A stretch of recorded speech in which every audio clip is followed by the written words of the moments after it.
Thank you. Wow, what a day. I want to pick up where we left off last time with King David during Absalom's attempted coup.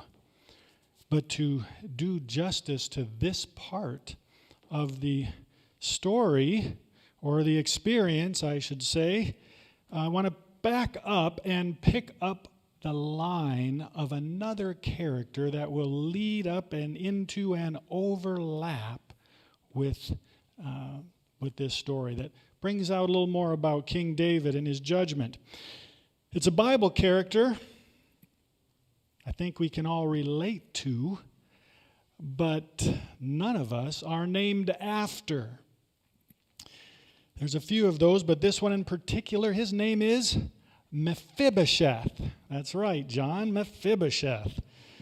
Anybody here named, middle name even, Mephibosheth? I didn't think so. It's a tongue twister. I tried saying it 3 times fast, and even after rehearsal, it didn't come out well. Yet, when it comes to examples of our relationship with God, there is none better than Mephibosheth's. I invite you to consider his name means from the mouth of shame, which is a strange name for somebody born into a royal family. But when he was 5, his father and his grandfather, Saul, the king, were killed in battle. And in panic, his caretaker or nurse picks him up and runs with him, but drops him. And both feet are permanently crippled from that point on. See, it was acceptable for the incoming king to kill all the prior king's family members, and the caretaker or nurse was reasonably fearful of something happening. So from that point, Mephibosheth probably went into hiding. We don't hear anything else about him for quite a while, but I imagine he was hiding out, not getting to live a normal life, and brooding over his condition, the loss of life, that livelihood that he would have had if the old king were still the king and it wasn't for this new king.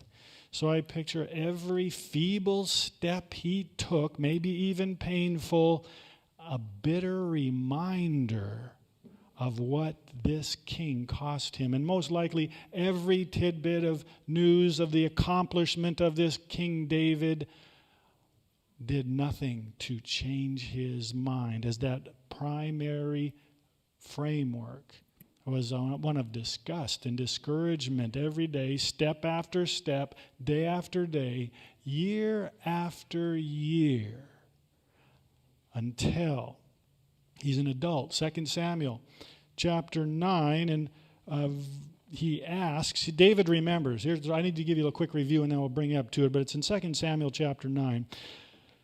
David remembers a covenant he made with Mephibosheth's father to look after his children. And he asked Ziba, one of Saul's former servants, "Is anyone of the house of Saul still alive?" And Ziba replies, "Yes, his son Mephibosheth, who's lame on both feet." And this lame on both feet will get repeated throughout the story. But imagine Mephibosheth's feeling when the representatives of the king show up at his door and say, "You're coming with me to see the king." How would you think you'd feel? Trepidation, fear and intrepidation, probably quite reasonable. The king's servant brings him to the king, and the author captures the tension of the moment by mentioning contrasting monarchies in the beginning in the beginning of the conversation, 2 Samuel 9, verse 6. And we're going to move quickly through a few passages. I'd encourage you maybe jot some down. If you start out with 6, you might be able to keep up with me. But really, I want to cover quite a bit of ground in a short time. But it starts with this, and it's powerful. These next 3 verses, in fact, I'll give them to you on the screen just in case. 9 verse 6. Now when Mephibosheth, the son of Jonathan, the son of Saul, there's one monarchy, had come to David, he fell on his face, prostrated himself. Then David said, Mephibosheth? ? Mephibosheth? And he answered, here is your servant. Well, the original language expresses anxiety and fear that the English doesn't quite pick up on here. But the next verse makes much more obvious with David's response in verse 7. Don't be afraid. Which implies that he sees fear in Mephibosheth. For I will surely show you kindness for Jonathan, your father's sake, and will restore to you all the land of Saul, your grandfather, and you shall eat bread at my table continually. Huh? Think Mephibosheth was expecting that? He had to look up in shock because in the previous verse, he's flat on his face. Prostrate, flat on the ground with his face on the floor. And you can't bow yourself any lower than that, can you? Can you bow yourself any lower than prostrate with your face on the floor? No. And yet, look at the next verse. Then he bowed himself. So, what does that imply? In between the face on the floor prior and the bowing himself now, he had to pick up his face. And with what other reaction than shock and dismay? And I was not expecting that one. So, he goes on to reply, what is your servant that you should look upon such a dead dog as I? So Mephibosheth certainly grasped the gravity of the situation. And David's response is not what he was expecting at all. Mephibosheth's head is swimming. And whether this dead dog expression reflects the life such as it was that he had been living, kind of a living death, not being able to live like other folks, or the death that he was fearing was about to take place, or both, one thing is crystal clear. Life is about to get way better for Mephibosheth. Would you agree?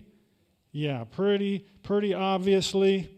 So he moves from abundant death due to connection with the former king to abundant life due to the covenant between the new king and what his father had made earlier. Abundant access to the king at his table and abundant wealth, including servants, Ziba and his family mentioned for sure. So, Ziba enjoys this good life for 10 to 12 years, somewhere in there.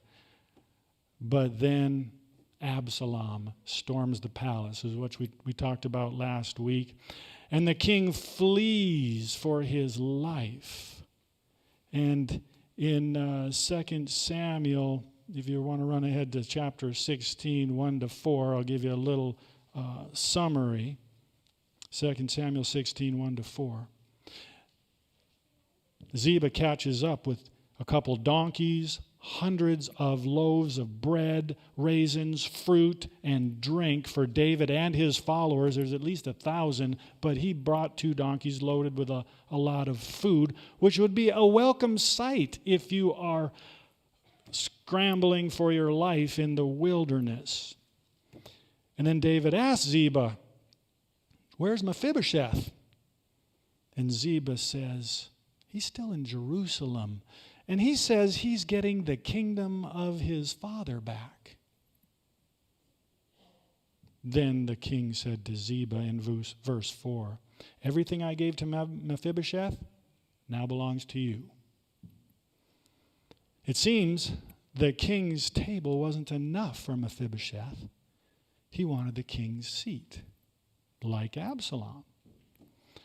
Well, we're going to jump ahead 3 chapters to the point where after David defeats Absalom, and you go to 2 Samuel 19:24. 2 Samuel 19:24. And Mephibosheth, the son of Saul, came down to meet the king, and had neither dressed his feet, nor trimmed his beard, nor washed his clothes from the day the king departed until the day he came back in peace. Seems to be conflict of stories here. Verse 25. The king asked him, why didn't you go with me, Mephibosheth? Mephibosheth's reply in 26, my lord the king, my servant Ziba deceived me. I told him, saddle my donkey so I can go with the king, for as you know, I am crippled. 27, Ziba has slandered me by saying that I refuse to come. But I know that my lord the king is like an angel of God. So do what you think is best. So let me ask you, what do you think? You got 2 different stories here. Who told the truth? How many for Ziba? Let me see your hands. Anybody? I don't see any hands. How many for Mephibosheth? Hands? Anybody? How many want to reserve judgment? And how many that want to reserve judgment just don't want to raise your hands? Okay, so Mephibosheth goes on in verse 28. All my grandfather's descendants deserved nothing but death from my lord the king, which would include him. But you gave your servants, you gave me a place among those who eat at your table. This is verse 28. Eat at your table. So what right do I have to make any more appeals to the king? Feel a little more reinforced in your decision to back Mephibosheth, huh? You know, he knows that before, when he knew he deserved death and he came forward and was expecting it, the king gave him life, so he's going to trust the king's judgment here. But David is in a tight spot, because you see, it's Ziba's word against Mephibosheth's. Ziba obviously helped David when his men were scrambling to survive in the wilderness. But on the other hand, Mephibosheth's mournful appearance and crippled feet are also obvious. What's David going to do? Verse 29. You've said enough, David replied. I've decided that you, Mephibosheth, should have everything back. Is that what it says? No, it's not what it says. I've decided that you and Ziba will divide your land equally between you. Anybody else surprised by that decision? I was for years. You know, I preached this before, and it never sat well with me, because I know Mephibosheth's telling the truth, and that snake Ziba, he's going to get it. That's what I was thinking. I did not mean get the land. David is going to come down hard on that liar. David was like an angel of God to Mephibosheth to start with when he took Mephibosheth in. But his judgment here seems more in tune with the serpent. But the fact is, we don't know for sure. We don't know for sure. We want to rush to a judgment here with our feelings for that poor, handicapped individual who had such a hard life. We tend to want to rush to judgment for somebody's sake. But, as I came to recognize, I already read that verse for you. Mephibosheth, son of God, made the king, and neither dressed his feet nor trimmed. Okay, so here's the verse that got my attention. One witness is not enough to convict anyone accused of any crime or any offense they may have committed. They may have committed. A matter must be established by the testimony of how many? 2 or 3 witnesses. How quickly we forget this rule when it comes to things that may have been committed, offenses or crimes. How quickly. Last week we talked about the challenge that Absalom brought to the king and the kingdom by telling people only what they wanted to hear.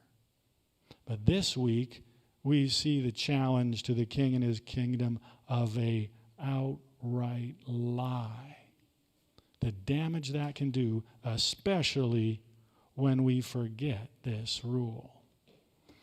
David admittedly made a rash judgment after hearing Ziba's accusations earlier, but we might give him a little grace knowing that he was in the midst of fleeing for his life, and what Ziba had accused him of was the same thing that Absalom was in the process of doing and why he was fleeing for his life. So quickly his mind might have jumped to the fact that, hey, he's in with Absalom, who I never would have expected would have done this to me. Maybe Mephibosheth, who isn't even my blood-born son, hasn't been at my table as long. Maybe he did. So here, boom, Ziba, you take it. Take this. How many of us have been quick to believe something bad about someone based on one person's accusation or gossip? How much damage has that done to the church? I've seen church after church, incredible damage where somebody says something and somebody believes it and shares it without any second witness, without any solid evidence. Can destroy a church. Who do you think's behind that? The snake himself. Satan himself. Let's just, going all the way back to heaven, let's just plant some seeds and then make them think that it was their idea to begin with. Going around just talking and undermining. That's exactly what can undo the kingdom. So, yes, someone might get away with something because there weren't more witnesses to the crime, to the offense. But far more damage is done by ignoring this rule, I believe, in the long run, which David refuses to violate again. Now that he's got his kingdom back and he's a little more stable, Mephibosheth expresses complete confidence in his judgment, doesn't he? Be it unto me what you would have it. I've seen your judgment. I've sat with you at the table. I trust your judgment, even though I can't think of any way you're going to be able to make a good choice here, because it just would be miraculous, really, to come out fair. Mephibosheth expresses complete confidence in the judgment of the king who brought him from death to an abundant life. And even though that judgment seems to be unfair, giving both of them the land, look at Mephibosheth's response in verse 30. Mephibosheth said to the king, "Let him take" what? Everything. Let him take everything now that my lord the king has returned home safely. Wow. Mephibosheth obviously doesn't have a problem with the split. David's response isn't recorded, but it seems like he found a way forward Ziba doesn't complain because, after all, if he was lying to begin with, he's now got half a kingdom. Mephibosheth is happy just to have his king home safely. And it seems to me that Mephibosheth's response reveals who is telling the truth. How about you? Yeah, many of you have heard Mephibosheth's story before, so your judgment's based on includes this information that, hey, look, that's Mephibosheth. He is the right one. He's telling the truth. He doesn't even want stuff. So at first it seems unfair. Ziba doesn't deserve anything if he lied. But the way David handles this does seem to be a way forward. And I wonder if Solomon recalled this passage when he offered to split the baby with a sword to reveal the true mother. The one who was telling the truth when she said, let her take the whole baby. It's possible. When David offered to split the land, and Mephibosheth said, let him have the whole thing, he showed his heart was with the king and not the king's stuff. Just like Solomon's experience shows the heart of the woman, the heart of the true mother. In the end, there's two groups of people. One receives the mark of the beast that allows them to do what? Buy and sell stuff. The other shows that they care more about the king than about the stuff. They will not take the mark that allows them to buy and sell, which will be a test of extreme loyalty. Getting into the kingdom isn't the ultimate goal for the true followers of Christ. Getting into the kingdom is not the ultimate goal for the true followers of Christ. Getting the king is. Just like Mephibosheth, his satisfaction, his fulfillment came from the king being where he belonged. As Paul said, for me to live is Christ. I don't know if it's better to go, die, and move on or stay, but for his sake, for the king's sake, for Christ's sake, I and yours, I will stay, says Paul. That reveals the heart for the king and his ministry. Another point is, due to handicap, Mephibosheth did nothing for the king. Due to his handicap, he didn't actually do anything for the king. But he sure loved him, didn't he? Didn't he? The king gave him the life when he deserved death and dined with him daily. And Mephibosheth came to love him with all his heart. So, Mephibosheth's severely lame feet limited his capacity for service, but not for love. And what's the greatest commandment? Love God with all your heart, all your soul, and all your mind. That's what he wants from you and me. Doesn't demand it, but he invites us into a relationship where the more we know him, that is what will be drawn out from us. Have you ever found yourself comparing yourself to another Christian? Some super Christian? Somebody who seems to always have a good temper. Somebody who always says pleasant things and praise the Lord in just the right places, and they maybe have all the Bible memorized, or at least it seems it does, because anytime you ask for a verse, boom, they spit that one right out. Boom, boom, boom. Somebody who's always giving money to the church, or in my case, somebody who speaks really well and just really encapsulates a message and moves the people, and not with just fluffy stuff, but with the truth. The reality is, Mephibosheth, being an example, says it's not about comparing ability. He didn't compare his ability to Ziba's or compete with him. For him, it's about me and the king. And the king loves me, and I love him. That's what it comes down to. Can you do that? You know, you can't force it. What do you got to do? You got to spend time with the king. Well, that's not easy. He's royalty. I got to, be somebody really important to get to see the king, don't I?